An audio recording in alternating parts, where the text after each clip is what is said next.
ಪ್ರಯಾಣಿಕರು ಯಾವ ತರಹದ ವೇದನೆಯನ್ನ ಅಥವಾ ಸಂಕಷ್ಟವನ್ನು ಎದುರಿಸ್ತಾ ಇದ್ದಾರೆ ಈ ಬಗ್ಗೆ ಹೆಚ್ಚಿನ ಡೀಟೇಲ್ಸ್ ಕೊಡೋದಕ್ಕೆ ನಮ್ಮ ಪ್ರತಿನಿಧಿ ಕೃಷ್ಣ ಈಗ ಫೋನ್ ಸಂಪರ್ಕದಲ್ಲಿ. ಕೃಷ್ಣ, ನಿನ್ನೆಯೇ ಕೋರ್ಟ್ ಕೂಡ ಮಧ್ಯಪ್ರವೇಶ ಮಾಡಿತ್ತು, ಹಾಗಾಗಿ ಪ್ರಯಾಣಿಕರು ನಿರಾಳರಾಗಿದ್ರು. ಆದರೆ ಇವತ್ತು ಕೆಲವು ಕಡೆಯ ಬಸ್ ಸ್ಟ್ಯಾಂಡಿಗೆ ಬಂದು ನೋಡಿದಾಗ ಬಸ್ಗಳೇ ಇಲ್ಲ. ಏನಿದೆ ಈ ಬಗ್ಗೆ ಹೆಚ್ಚಿನ ಡೀಟೇಲ್ಸ್ ಕೃಷ್ಣ? ಸರ್ಕಾರ ಹಾಗೂ ಸಾರಿಗೆ ನೌಕರರ ನಡುವೆ ನಡೀತಿರುವಂತಹ ಸಂಘರ್ಷ ಈಗ ತಾರಕಕ್ಕೇರಿದೆ. ನಿನ್ನೆ ಸಿಎಂ ಸಿದ್ದರಾಮಯ್ಯ ಕೂಡ ಮನವೊಲಿಸುವಂತ ಪ್ರಯತ್ನವನ್ನ ಮಾಡಿದ್ರು. ಸಿಎಂ ಸಿದ್ದರಾಮಯ್ಯ ಕೂಡ ಸ್ಪಷ್ಟವಾಗಿ ಹೇಳುವಂತ ಪ್ರಯತ್ನವನ್ನ ಮಾಡಿದ್ರು. ಯಾವುದೇ ಕಾರಣಕ್ಕೂ ನಾವು 38 ತಿಂಗಳ ಹಿಂಬಾಕಿಯನ್ನು ನೀಡಕ್ಕೆ ಸಾಧ್ಯ ಇಲ್ಲ ಅನ್ನೋ ಮಾತುಗಳನ್ನ ಕೂಡ ಹೇಳಿದ್ರು. ಜೊತೆಗೆ 2024 ಜನವರಿ 1ನೇ ತಾರೀಕಿಂದ ವೇತನವನ್ನ ಪರಿಷ್ಕರಣೆ ಮಾಡಬೇಕಾಗಿತ್ತು ಸರ್ಕಾರ. ಆದ್ರೆ ಕಳೆದ 1.5 ವರ್ಷದಿಂದ ಸಾರಿಗೆ ನೌಕರಿಗೆ ವೇತನವನ್ನು ಪರಿಷ್ಕರಣೆ ಮಾಡುವಂತ ಪ್ರಯತ್ನವನ್ನ ಸರ್ಕಾರ ಮಾಡಿಲ್ಲ. ಹೀಗಾಗಿ ಸರ್ಕಾರದ ವಿರುದ್ಧ ಸಾರಿಗೆ ನೌಕರರು ಸಮರಕ್ಕೆ ಕೂಡ ನಿಂತಿದ್ದಾರೆ, ತೊಡೆತಟ್ಟಿ ನಿಂತಿದ್ದಾರೆ.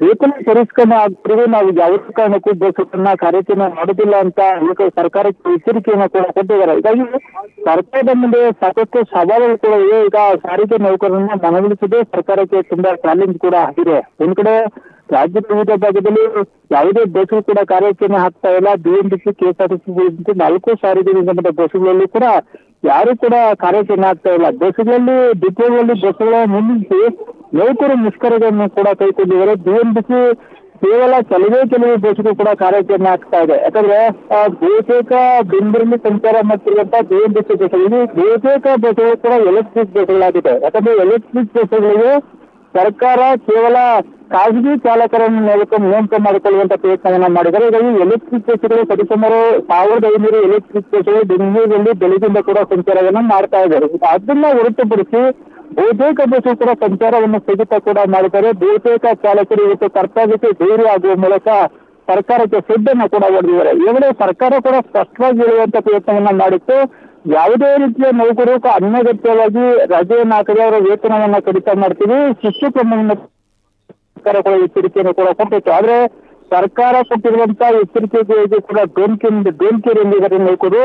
ನಮಗೆ ವೇತನ ಪರಿಷ್ಕರಣೆ ಆಗ್ಬೇಕು ಅಂತ ಪತ್ರವನ್ನು ಕೂಡ ಇಟ್ಟಿದ್ದಾರೆ. ಹೀಗಾಗಿ ಸರ್ಕಾರಕ್ಕೆ ಸಾರಿಗೆ ನೌಕರರ ಮುಷ್ಕರದ ದೊಡ್ಡ ತಲೆನೋವಾಗಿ ಕೂಡ ಪರಿಗಣಿಸಿದೆ. ಈಗ ಸರ್ಕಾರ ಮುಂದೆ ನೌಕರಿಗೆ ಸುದ್ದಿ ಹೊಡಿಬೇಕು ಅನ್ನೋ ಕಾರಣಕ್ಕಾಗಿ ಆಗಲೇ ಖಾಸಗಿ ಬಸ್ಗಳನ್ನ ರಸ್ತೆಗೆ ಉರುಳಿಸುವಂತ ಪ್ರಯತ್ನವನ್ನು ಕೂಡ ಮಾಡಿದ್ದಾರೆ.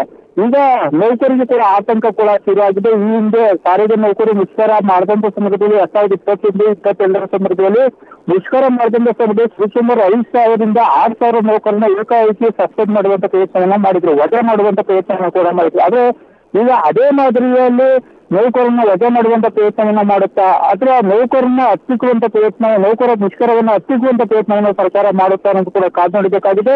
ಜೊತೆಗೆ ಗ್ಯಾರಂಟಿ ಸರ್ಕಾರ ಈಗಾಗಲೇ ಶಕ್ತಿ ಯೋಜನೆಯನ್ನು ಕೂಡ ಮಾಡಿದೆ. ಆದ್ರೆ ಎಲ್ಲೋ ಒಂದ್ ಕಡೆ ಸಾರಿಗೆ ನೌಕರರ ವೇತನ ಪರಿಷ್ಕರಣೆ ಆಗದೆ ಇರೋದು, ಎಲ್ಲೋ ಒಂದ್ ಕಡೆ ಗ್ಯಾರಂಟಿಗಳಿಂದ ಸರ್ಕಾರ ಎಲ್ಲೋ ಒಂದ್ ಕಡೆ ದಿವಾಳಿ ಆಯ್ತಾ. ಸಾರಿಗೆ ನೌಕರ ವೇತನವನ್ನ 38 ತಿಂಗಳ ಹಿಂಬಾಕಿಯನ್ನು ಕೊಡೋಕ್ಕೂ ಕೂಡ ಸರ್ಕಾರದ ಬಳಿ ದುಡ್ಡಿಲ್ಲ ಅನ್ನೋ ಅನುಮಾನ ಆತಂಕ ಎಲ್ಲರನ್ನ ಕೂಡ ಕಾಡ್ತಾ ಇದೆ. ಹೀಗಾಗಿ ಸರ್ಕಾರ ಈ ವರ್ಸಸ್ ಸಾರಿಗೆ ನೌಕರರ ಸಂಘರ್ಷ ಕೂಡ ತೀವ್ರ ಆಗ್ತಾ ಇದೆ. ಹೀಗಾಗಿ ಇಬ್ಬರ ನಡುವಿನ ಕಿತ್ತಾಟದಿಂದ ಇವತ್ತು ಬೆಳಗ್ಗೆಯಿಂದ ಸರಿಸುಮಾರು ರಾಜ್ಯದಲ್ಲಿ 1 ಕೋಟಿ ಹೆಚ್ಚು ಪ್ರಯಾಣಿಕರು ಕೂಡ ಪರದಾಡಬೇಕಾದ ಒಂದು ಪರಿಸ್ಥಿತಿ ಕೂಡ ನಿರ್ಮಾಣ ಆಗ್ತದೆ. ಯಾವುದೇ ಬಸ್ ನಿಲ್ದಾಣಗಳಲ್ಲಿ ವೇತನ ಸಂದರ್ಭದಲ್ಲಿ ಕೂಡ ಸರ್ಕಾರಿ ಬಸ್ ಕೂಡ ಸಿಗ್ತಾ ಇಲ್ಲ.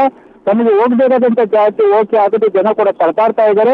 ಖಾಸಗಿ ಬಸ್ಗಳ ಮೊರೆ ಹೋಗ್ತಾ ಇದ್ದಾರೆ, ಖಾಸಗಿ ಆಟೋಗಳ ಮೊರೆ ಹೋಗ್ತಾ ಇದ್ದಾರೆ. ಬೆಂಗಳೂರಲ್ಲಿ ಮೆಟ್ರೋ ಮೊರೆ ಇವತ್ತು ಸಾಕಷ್ಟು ಪ್ರಯಾಣಿಕರು ಕೂಡ ಓಡಾಟ ಮಾಡ್ತಾ ಇದ್ದಾರೆ. ಹೀಗಾಗಿ ಸರ್ಕಾರದ ವಿರುದ್ಧ ಆಕ್ರೋಶವನ್ನು ಕೂಡ ಇವತ್ತು ಬೆಳಗ್ಗೆಯಿಂದ ಬಹುತೇಕ ಪ್ರಯಾಣಿಕರು ಕೂಡ ಸರ್ಕಾರದ ವಿರುದ್ಧ ಆಕ್ರೋಶವನ್ನು ಕೂಡ ವ್ಯಕ್ತಪಡಿಸ್ತಾ ಇದ್ದಾರೆ. ಆದ್ರೆ ಸರ್ಕಾರ ಮಾತ್ರ ಯಾವುದೇ ಕಾರಣಕ್ಕೂ ನಾವು ಅರಿಯಲು ತಂದ್ರೆ 38 ತಿಂಗಳ ಬಾಕಿ ಏನು ಉಳಿದಿದೆ ಯಾವುದೇ ಕಾರಣಕ್ಕೂ ನಾವು ಪರಿಷ್ಕರಣೆ ಮಾಡಕ್ಕೆ ಸಾಧ್ಯ ಇಲ್ಲ, ಹಿಂಬಾಕಿಯನ್ನು ನೀಡಕ್ಕೆ ಸಾಧ್ಯನೂ ಇಲ್ಲ.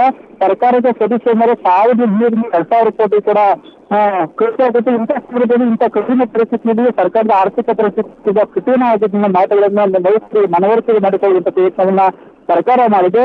ಆದ್ರೆ ನೌಕರು ಮಾತ್ರ ನಮಗೆ ವೇತನ ಪರಿಷ್ಕರಣೆ ಆಗ್ಲೇಬೇಕು, 38 ತಿಂಗಳ ಹಿಂಬಾಕಿ ಕೂಡ ನೀಡಲೇಬೇಕು ಅಂತ ಹೇಳ್ತು ಸರ್ಕಾರದ ವಿರುದ್ಧ ಸಮರಕ್ಕೆ ಕೂಡ ನಿಂತಿದ್ದಾರೆ. ಹೀಗಾಗಿ ಬಹುತೇಕ ಡಿಪೋಗಳು ಬಸ್ಗಳು ನಿಂತಲ್ಲೇ ಕೂಡ ನಿಂತಿವೆ. ಅದರಲ್ಲೂ ಪ್ರಮುಖವಾಗಿ ಬಿಎಂಟಿಸಿ, ಕೆಎಸ್ಆರ್ಟಿಸಿ, NWSSRTC ಮತ್ತು ವಾಯುವ್ಯ ಕಲ್ಯಾಣ ಕರ್ನಾಟಕ ಮತ್ತು ಕಲ್ಯಾಣ ಕರ್ನಾಟಕದ ಬಹುತೇಕ ಬಸ್ ಕೂಡ ಯಾವುದೂ ಕೂಡ ಕಾರ್ಯಾಚರಣೆ ಮಾಡ್ತಾ ಇಲ್ಲ.